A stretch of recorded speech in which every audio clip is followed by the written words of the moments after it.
victoire bien méritée contre le Real, grâce à des performances solides de ses joueurs. Cela démontre clairement l'importance de la préparation et de la détermination dans le monde du football. Cependant, les clubs espagnols, y compris le Real, rencontrent des difficultés en Ligue des Champions cette saison. Les défaites du Barça, du Real et de l'Atlético signalent une crise alarmante pour ces équipes. De plus, l'absence d'intensité et de créativité dans le jeu du Real a été largement critiquée.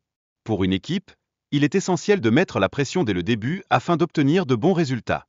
Les matchs restants s'avèrent cruciaux pour le classement, avec seulement 6 rencontres à disputer. Cela complique indéniablement la situation pour le Real, qui est actuellement classé 16e. Les défaites contre des équipes comme Lille, actuellement classée 19e, soulèvent des questions concernant la stratégie d'Ancelotti. Ce résultat inattendu a profondément affecté les espoirs de qualification. En outre, la performance de joueurs tels que Bellingham et les choix tactiques d'Ancelotti sont remis en question. Bien que son retour ait été très attendu, l'impact de Bellingham a été limité. D'autre part, l'absence de largeur et de créativité dans le jeu a restreint les options offensives de l'équipe. Les passes longues étaient trop fréquentes, rendant ainsi les attaques prévisibles. La performance du gardien Lounin a sauvé l'équipe de plusieurs buts, illustrant l'importance d'avoir un gardien de haut niveau.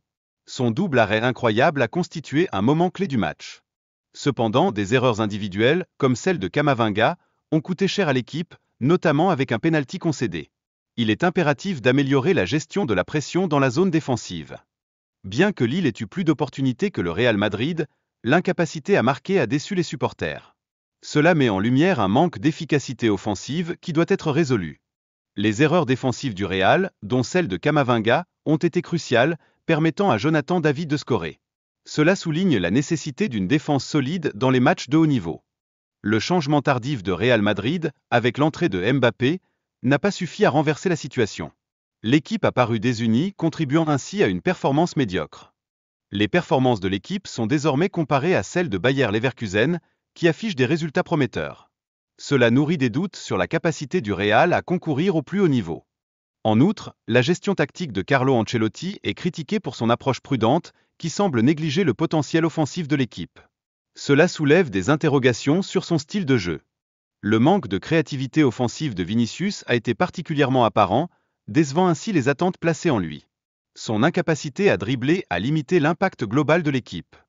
Malgré tout, le gardien Lounin a montré un niveau de jeu élevé, rassurant ainsi quant à la défense. Toutefois, l'équipe n'a pas su capitaliser sur ses opportunités offensives. Les choix tactiques de Carlo Ancelotti ont été remis en question car l'équipe manquait de cohérence. Les performances individuelles, notamment celles de Vinicius, ont également été en deçà des attentes. Enfin, Lille a réussi à surprendre le Real Madrid, représentant une grande victoire pour le football français. Cela renforce indéniablement la réputation de Lille sur la scène européenne.